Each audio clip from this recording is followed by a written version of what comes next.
right, DJ, thank you very much.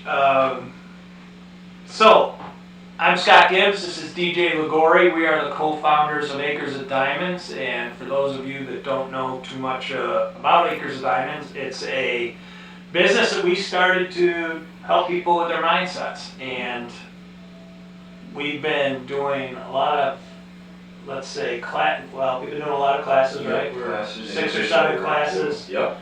6 or 7 classes now in at Greece Odyssey, helping some of the students there with their mindsets. You've done how many sessions now? I've done 3 individual sessions and have a meeting planned next week for a 4th individual session.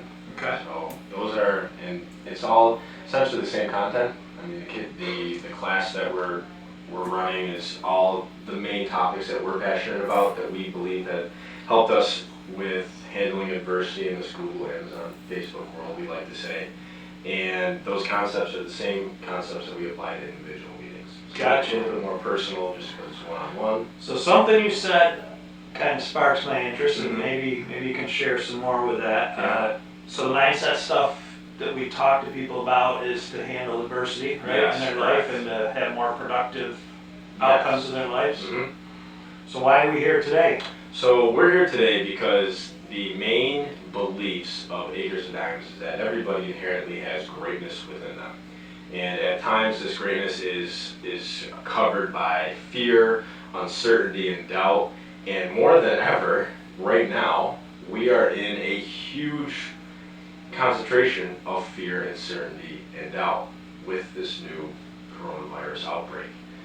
Yeah, so that's a good point. A show of hands, who it doesn't have a little fear, uncertainty, and doubt. Yes, exactly. So I think we all do, whether you are actually physically impacted by the coronavirus, or you have loved ones impacted, or you just have a fear of being impacted. That seems to be the big fear of change, fear of the new normal that we're in right now. And if you don't necessarily fear the coronavirus, I would have to assume that most of you that are watching are either out of work or have loved ones close to you, friends close to you that are out of work and don't know where their income's going to come from. So a ton of fear, uncertainty, and doubt relative to employment now and in the future, right? Exactly. I think a good way to put it is our normal state. You know, look a month ago. What was your normal state? I'd wake up, go to work, come home. I'd shake 10, 15 people's hands a day, be in close contact with individuals, whatever it may be. Now, look at us right now. We are being told to be socially distant from people. We are being told to make sure we use hand sanitizer, wash our hands, disinfect everything. We have a totally different, we are completely exiled from what we originally had, what was normalcy. So that's a great point. And just for the COVID-19 police out there, DJ and I have been, we sanitize the desktops, Yes. we sanitize our hands, we're using the disinfectant wipes. Yes. We are in our personal lives exhibiting social distancing relative to friends, family, etc. We are obviously within the 6 foot recommended periphery here for a couple reasons. Number one, we basically evaluated the risk of being together against the probability of actually contracting the virus or spreading the virus to one another. And then if we did spread the virus to one another, are we at risk ourselves relative to our demographic? And both of us said, look, we view the value of today's video and today's communication to far outweigh the personal risk that we are undertaking. Yeah. So this is a very conscious decision for us. We in fact, we came to this decision through something we call neutral thinking. And then we're going to talk a little bit about today. Are there some potential negatives to come out of this? Yes, 100%. Right. And there are totally positives to come out of this too. But the important part, as you mentioned, is to stay neutral. No matter how much chaos is going around you. And this really connects to our main topic that we're discussing today. And you can see in the bottom, wherever the topic awareness is, that's our main topic that we're talking about. Establishing an awareness of how to think in tough, uncertain times. Because it's easy to think when everything's going the right way. Yeah, and I mean, I want to take this opportunity. This is a pet peeve of mine. I get a lot of people maybe not interested in listening to what I have to say sometimes or my methodologies around thinking because they say, well, I'm not a believer in positive thinking. I got news for you. I'm not either. Yeah. I'm a believer in empowered thinking. I'm a believer in productive thinking based on the current conditions at hand. So, for example, right, if I'm gonna top of a building and I say, you know what, I think I can jump and fly, jump and fly, jump and fly. It doesn't matter how positive I am about jumping off a 50-story building. I'm not gonna fly, and I'm gonna die. Gravity's real. Gravity's gonna beat that positivity. Gravity beats that positivity all the time, right? Doesn't matter how positive minded I am. I'm never going to be a pro basketball player. That was never going to happen for me, right? So I'm more about making sure that there's neutrality or there's productive thinking, logic, yes. Logic thinking in what we're looking at, right? And that's really too, Acres of Diamonds is not a positive thinking business. As weird as that sounds, it is a progress thinking business. It's a logical thinking business. You know, if you start at point A, how do I get to point B? Maybe it is involving some positivity in your life. Maybe you're naturally a cynical individual and you just need more positivity. That's progress. Okay? Maybe you're extremely positive and you look at everything so positive that it actually negatively affects you. Maybe you need to tone back a little bit more and have neutral thinking. So then you still would make progress. So you're technically still getting both individual 1 and 2 from point A to point B in different ways. It's still progress. Yeah, I think that's a great that's a great summary because I look at negative thinking like when should I exhibit negative thinking? More negative thinking or more pessimistic thinking? I'll give you an example.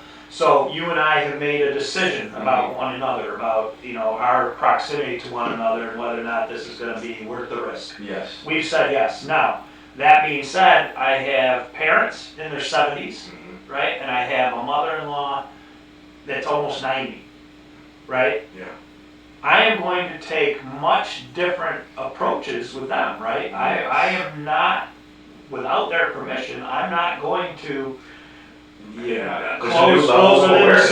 close in within their social distancing because the risk is much different, right? Yes. So that's not necessarily negative thinking as much as it is looking at the situation based on the facts at hand, based on the knowledge we have, and making a conscious and intentional choice given the data that I understand. And to your point, just yesterday, to think, now if we're going to think about a negative thinking aspect, I was with 2 of my roommates and we were at his work gathering some things so we could work from home. There was an individual there working and he came up to me and I was talking to him and I immediately shook my hand out to shake his hand. Completely unaware of this new normalcy, we could say now, of being aware of human contact, social interaction. And so now negatively, we talked about this before, we enjoy shaking people's hands. It's the first form of contact. It's the first form of communication. You know, we've been told you can tell a lot by an individual's handshake. So now the negative thinking of this is, okay, I can't do that anymore. Right. I need to stop. Imagine introducing yourself with elbow bumps now. Elbow bumps. A lot of cultures where they don't allow men and women to touch. Yeah. They actually put their hand on their heart and they give a slight bow or they give the hands together bow. So there's all kinds of ways that this has changed and it's going to change and it's okay. It's going to be okay, right? And that's the neutral aspect of it right there. It's not bad. It's not good. It's okay. Right. We're going to figure it out because now we are completely aware of it. So let's talk a little bit about some personal experiences that we may have had that we could look at and say, boy, when I was in it, or when I found out about it, or when I was in the moment, that I really thought that was a negative scenario in my life. And since then, since the power of separation and the power of time, I've come to realize that, wow, that was tough, but there's really some positive come out of it. Do you have one? Yes, and I can think about when I initially, like you just said, when this situation happened to me, you said, how could this ever be good? How is there anything good that you could think out of this? And I think about when I realized that my grandpa had been diagnosed with cancer. And I remember my mother telling me, and we were all there, and I was like, damn it, like that's my hero right there. He has cancer. So there's the negative thinking aspect to it. The positive thinking aspect to it is now I'm much more aware of his current situation. So now I want to see him all the time.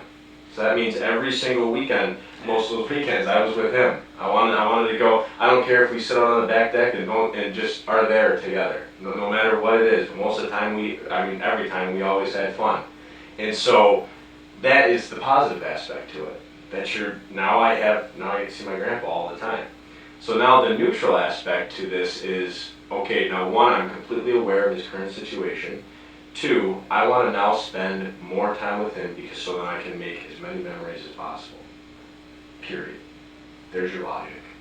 So I'm not thinking of it in a bad term. I'm not thinking of it in a good term. I'm thinking of it in a logical term. Right. The fact is, this is the fact. He has cancer. He has cancer, and I don't have the skills to solve him. To cure him. Right, you can't do anything about it? I can't do anything about that. I can support him in his daily activities. I can help wherever I can when I am in that situation with my grandma. Hey, Deej, can you help Poppy with this, help Poppy with that? Yeah, of course, I would love to do that. And I'm not looking at this as a negative or a positive. That's just the logic in the current situation. That's the neutrality of it. Yeah, that's great. I had a situation in 2007, 2008 time frame where I've told this story a number of times, but it's really interesting from the standpoint of what it shows time can do to an event. So we were living in Boston. Sue says, "Hey, field trip's over, honey. I'm moving back to Rochester." I say, "Well, that's great. Am I invited?" Do I get to go? She says, "Yeah, you're invited." So we end up moving back to Rochester, back to Hilton, New York, and for a lot of reasons, I didn't necessarily want to be there. It was really ego-based. I love being in Boston. We were very close to the ocean, nice big house, very close to the ocean, in a job that I loved. Well, when we moved back here, I was going to be working from home for the first time ever. And for those of you working from home now, I got a piece of advice from you. Solitary confinement is not used as a reward to prisoners. It's a punishment. So recognize that as you're home more, working from home more. This is something to pay attention to. So I was working from home for the first time. I was in a new job, same company, but a new job that seemed very administrative and clerical to me, so I wasn't getting the juice, I wasn't getting the significance out of the job, right? I actually lost $100,000 in the sale of my home. So there are a number of things. I was still traveling, so I wasn't being the father and husband. I convinced myself I wasn't being the father and husband that I needed to be. And I put myself into a state of stress, anxiety, and depression. And I lost 40 pounds. And it was probably the toughest 10 to 12 months of my life until 2016 when I lost my son. Mm-hmm. So it wasn't until 2016 that I actually realized why the events of 2007, 2008 were beneficial to me. Mm-hmm. Because I wanted to kill a child molester in 2016. I wanted to kill a drug dealer in 2016. And there were times that I wanted to kill myself in 2016. Mm-hmm. And I didn't do any of those. Mm-hmm. And the reason I didn't do any of those is because I went through what I went through in 2007 and the beginning of 2008 to study my own psychology to figure out how to handle these situations in a more resilient, Yes. I think that's the word you used earlier, a more resilient, more positive, productive, empowering way. So when I actually got to the point of Marcus's passing, I was more well equipped to handle it, Mm-hmm. right? I looked at his passing as a fact, Yeah. right? Just like your grandfather had cancer, that's a fact. Now what do? Well, guess what? One of the things I do is I sit down with you and we start Acres of Diamonds, right? The other thing I do is I look at Marcus's organ donation as a gift, and I go out and we meet his heart recipient, right? We know he saved the lives of 4 other people as well. So, time has allowed me to look at those situations more neutrally. Mm-hmm. So, what do you think if you could foresee Mm-hmm. 10 years from now. So Yeah. let's say we're March 2030. Yeah. All right, Yeah. got it. We're March 2030, yes. and we're looking back and we're sitting in these chairs again and say, "Hey, DJ, remember the COVID-19 virus? Yeah. The global event, right, DJ? Yeah, Yes. global event. What was good about it, DJ? What was the how did that help us sitting here in 2030?" I would say the neutral aspect, the neutral aspect of the COVID-19 is that it is completely running through the world right now from an awareness standpoint. We're completely aware of it now. So if we're to look back and say, all right, I wake up tomorrow and depending upon your current situation, you might be working from home, you might be not working at all, your business might have been closed, or you might still be continuing to work depending upon the type of business that you're in. And so the good thing that we can connect to this outbreak or this pandemic, however you want to call it, is that it shows us just how much we rely upon our daily workload. It shows us just about how much we rely on the act of being social. I had a great conversation with our head research and developer, Cody Harris, yesterday, and he said, "Yeah, dude, I hate it because I can't go dancing." He said, "That's right. He's taking dance lessons down in Florida." Yeah. He goes, "Dude, I'm literally locked, like landlocked to my house." He goes, "Remember what we talked about when we talked about connection?" He said, "Humans are literally wired to be social. We're social beings." So you're suggesting that as a culture we've become disconnected in general, and now we're learning what real disconnection feels like, and maybe it's creating a heightened awareness with us that, hey, I don't like this real disconnect. This is really disconnect. I don't like it. I mean, you talk about social media. Social media, you can still be as social as you want on social media. But I can't go to a bar with 10 of my friends and hang out with them and talk to other people. I can't go out to a dinner with my mother on a Thursday night because the business has been closed down. So now I'm realizing, okay, those aspects of my life, those social aspects of my life are extremely important in my daily rituals. I mean, little things like going to work, shaking your boss's hand. You can't do that stuff now. So that's interesting. So I thought you were going to go a different direction. So you're really saying this will help us be more aware and appreciate connectedness, this type of interaction, right? Versus just this buried in our phones and whatever. Appreciate a relationship with another human being instead of your phone. What about the significance of holding a job? What about the significance of work and what it does for our personal identity? Do you think there'd be a heightened awareness of that now that we're out of work for a bit? Yeah, the work is an interesting thing to think about because you'd like to think, all right, I go to work for a certain purpose. That purpose is to provide an income, whether it's for you or as other individuals. And two, hopefully you enjoy your job, you actually enjoy the work that you're doing. So the reason we like to do that is because we feel valued. We feel like makes us feel significant. Makes us feel somewhat significant, yeah. or as what I've seen in the news, essential. makes us feel essential, like we're actually needed. By the way, just for the record, Acres of Diamonds believes you're all essential. All essential. All essential. All people are essential. All lives matter. We believe that. Yes, and so it shows you that. Yes, so someone tells you, hey, don't come to work tomorrow. Don't come to work. What do you mean? This is where I provide for my family. This is where I feel valued. Right. Now you're telling me not to feel valued. People can slip down some dark holes at that point. That's a good point. There's some psychology based to that, right? Yes. So I think I've seen a number of people retire in their 40s, and they last about 8 weeks before they're back working. We tie up a lot of our identity into work, right? Mm-hmm. And another thing, I used to tease people, or I used to say I wanted nicer shoes until I met a man with no feet, right? Yep. I used to say I didn't want to work until I was no longer allowed to work. Mm-hmm. And I think a lot of people, to your point, are gonna feel that through this, right? Yes. And that's actually, it's kind of a positive for people to say, hey, quit bitching about your job. Yes. And if you don't like your current job, go find another job. But working is good, right? Working is good, and so now this is how we can use this as a positive.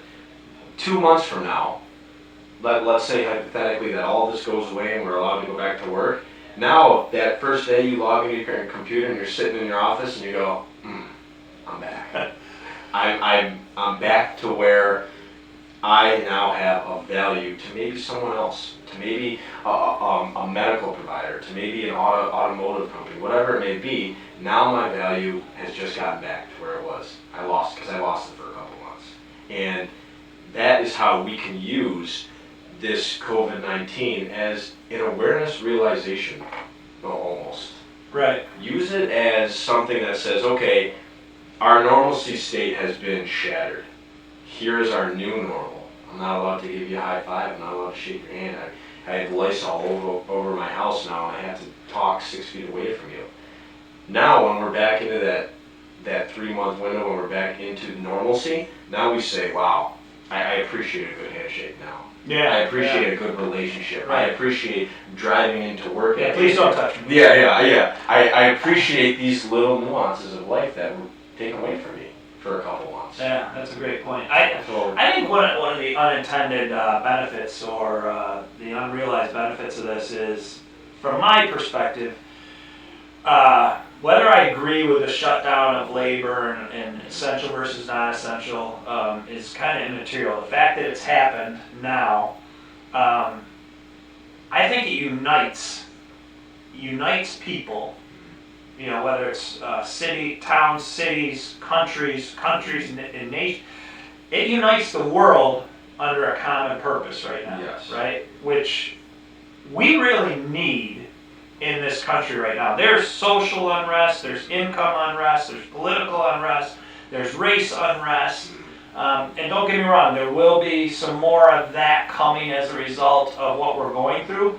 But I also like the fact that it has united us under a common purpose, right? It's very hard to argue about, whether I believe in your God or you believe in my God when none of that matters right now. What really matters is making sure we slow down the coronavirus while still making sure we have an economy that allows us to live, right? Yes. So it also shows you how much you need an economy.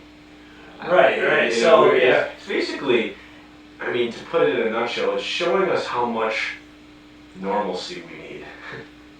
Right, routine, right? I mean, routines. Most people are probably thrown off because now they're home routines. Change is hard. Change, right now we are experiencing how difficult it is to change. Right. To now walk up to somebody and shake their hand.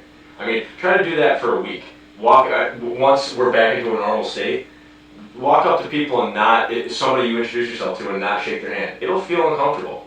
It feels weird. Yeah, you're right, yeah. It's now, I mean, and that's a great example of us shattering the normalcy of saying, now since I was completely aware of the actions that were needed during the COVID-19 scare, now I'm completely aware of how much I respected my daily life. Right. And now I'm going to connect this to one of our Acres and Diamonds students, Dalton Stevens, when he said, we all need to realize that we need to respect life. Yeah. And it's we've learned a lot from Yes, Dalton. we have learned. A 15-year-old young man, Yes. 16-year-old now, I guess he's driving. So. Yeah, he is.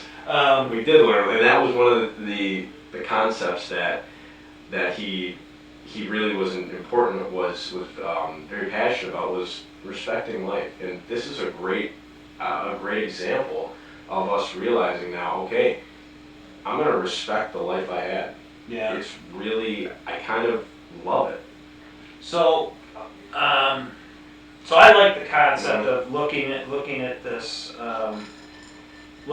for both its pluses and minuses, and where the upside, or not upside, but at least how to look at this more neutrally. And you and I are talking offline here about the Chinese proverb. It says, once upon a time there was a Chinese farmer whose horse ran away. That evening all of his neighbors came around to commiserate. They said, "We are sorry to hear your horse has run away. This is most unfortunate." The farmer said, "Maybe, maybe not."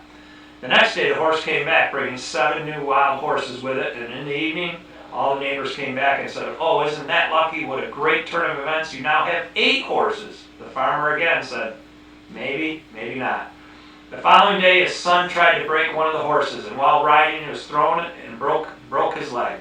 The neighbor said, oh dear, that's too bad. Your son broke his leg. And the farmer responded, maybe, maybe not. The next day, the conscription officers came around to accept people into the army, and they rejected his son because he had a broken leg. Again, all the neighbors came around and said, isn't that great? Your son isn't in the army because he has a broken leg. And again, the farmer said, maybe, maybe not. So, that's kind of the core. And by the way, Jeff Rogers, thank you for sending me that video today. It reminded me of a story, and it was timely, so thank you for that. How are you? I don't want to necessarily give advice to anybody on how to think, but how are you thinking about this current situation in a productive Acres of Diamonds mindset way? I'm thinking in the neutral thinking way at this point, and I only just heard that term last week when we started discussing it. And initially, when I had heard about this disease spread, I was like, well, how could there be any necessarily good aspect out of this? And I just simply thought, all right, it's a disease, it's bad. There's not a good disease to necessarily have. And so the more I thought about it, the more once I became introduced to neutral thinking, I said, all right, so let's think neutral about this situation. One, it is obviously not good to get the virus. Right. There's nothing necessarily, if you want to spin a positive on it, you can be happy with your life when you don't have the coronavirus. Be respectful of your life now. And realize that this is a current situation that will affect people, that people will have their own opinions on this. And we have to respect that. And we have to be okay with people saying, I believe everybody should not be working. And then you have to be okay with people saying, I believe everybody should be working. So we have to understand that neutrally, if 2 individuals, one said, I think everybody should be working, I think nobody should be working, you can say, all right, those are both your ideas, those are both what you believe is the right thing to do given this current situation. I can develop my ideas of this situation, and you can develop your ideas of this situation. But at the same time, we have to realize that the neutral thinking will not shift us either way. It'll just keep us necessarily going. Kind of keeps us in the present, right? It keeps you in like a daily mode. Right. If we want to break it down into that, it makes you much more present in your current decision making. Let's say it like that. Yeah, I think that's what I've adopted too. Is I can't predict what the government's going to do any more than I can predict what the virus is going to do. Yes. And from that perspective, what I can do is manage my perception of events, manage how I think about the time with my family, manage how I can think about my day, think about setting up my new routine, right? Yeah. I'm looking at this as a time period to sharpen the axe. I'm looking at this as a time period to work on Acres of Diamonds, work on other businesses, work with other clients to help them have a much stronger appreciation of how their mindset can make them feel better or worse. And there's a great book called Man's Search for Meaning by Viktor Frankl. He was in the Holocaust camps, the death camps, and he made it through some of the worst times any person could ever imagine by appreciating every moment of every day for different reasons, and consciously and intentionally saying, okay, I'm here. How do I make the best of being here? Yes. Right? And that's where we're at, right? Yes. Because we basically have to create a new normalcy at this point. And I remember we had discussed this before. Every day, we write down our goals so that we really dig them into our mindset, create ideas around them. Ideas become beliefs, beliefs becomes action, or emotions become outcomes, things like that. And so when you have somebody say, this is a time that I'm not at work, I'm not involved with other people socially. Now this is a time to sharpen my own personal sword. Maybe I was talking to somebody a couple days ago, and they were like, if you were home for a day and couldn't watch TV, what would you do? I said I'd probably go online and search what are the 5 most, what are 5 habits that all millionaires do? Or what are 5 habits that I realize I'm doing every day that are negatively hurting me, or something like that. And then don't do them anymore, or do them if they're good. So there's a lot of areas that we can improve upon ourselves not in a social area. You can improve interpersonally. That's a great point. I wish I could see everybody's face and say, all right, how many people have been making excuses for not having enough time to work out, not having enough time to do spring cleaning, not having enough time to do their taxes, I don't have enough time for myself. I don't have enough time for myself. Well, bullshit, right? I mean, now might be the perfect time for everybody to take a step back, evaluate what's important, evaluate their habits in alignment with who they want to become in their life, right? Because we are products of our habits, right? So what are we doing about it? Maybe this is a great time for a life evaluation. Sure. I mean, in a weird way, it's almost a really good situation if you have been sent home and you're still being paid. Because now you're making money. So now basically you're making money for say you do a life evaluation of yourself. Where am I current in relationship status? Where am I professionally? Where am I personally? How am I with my family? Now I can outline all of that over a week's time and still be getting paid as if I'm going to work.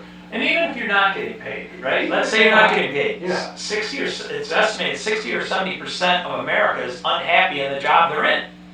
Well, maybe that's a good thing. You can do a reset and figure out exactly what is it that you want to do, that you like to do. I have a great friend that is an amazing writer. Her name is Andrea Silos Chamberlain. She goes on under the tag The Creative Junkie online on Facebook, and she's amazing. Yes. She is just freaking amazing, and I've encouraged her to use this time to figure out how she's going to feed her soul doing more writing. Yes. Because that's who she is, that's her purpose. Now, it can be in concert with her full-time job, but use this time to figure out how to do more of it more often. It's almost like a perfect storm, not to use the word perfect, I don't like using that word, but it's a total opportunity to put your life on pause and figure out the next year of your life. Yeah. Figure out your next moves, figure out your next neutral thoughts. What if one day you said, all right, today I'm going to write down 10 neutral thoughts about my life? That would take me, if you really thought about that, that would take you a decent long time. Yeah. There's one day. So look at this as a time for personal reflection, a time to maybe reflect on, here's some things that I really think I need that maybe I don't have anymore because of this new current situation, because of this new awareness that we've been given. Maybe this is a time for you to reach out to old friends you might not have talked to in a while. Hey, this coronavirus got me all locked up in my house. How have you been? How's your family? Yeah, that's a great idea. It's in a weird way, there's a social connection right there that you just created without even actually being there. So there's us now saying social media is really good. So there's multiple avenues and mindsets that we can take by using our awareness now of our current situation to still find some joy in life. Yeah, I'd like to wrap up with building on what you just said. I coach CEOs and senior level executives and individual clients, and during the CEO coaching, we talk to them and we say, look, the time with me is time for you to spend working on your business, not in your business, right? Yeah. Get out of the weeds of the day-to-day and rise up out of your business when you're with me, so that you can work on it at a removed level, at an objective level, at a macro level, right? Yes. I was talking to a client yesterday about this interaction that I have with the CEOs, and he goes, wow. He goes, that's kind of like the interaction we have. And I said, what do you mean? He goes, I look forward to our weekly meetings because it allows me to stop, reflect, and work on my life instead of in my life. I said, thank you very much. I called him coach and said, I'm writing that down, and that's going to end up in some of my materials. But this is, to your point, DJ, this is a great opportunity for everybody to take a breath and work on their lives instead of in their lives. So great observation. Yes. Thanks for an unrehearsed lead into Yes. a great ending. Yes, I completely agree. So thank you guys for tuning in. Yeah, thank you very much. Appreciate it.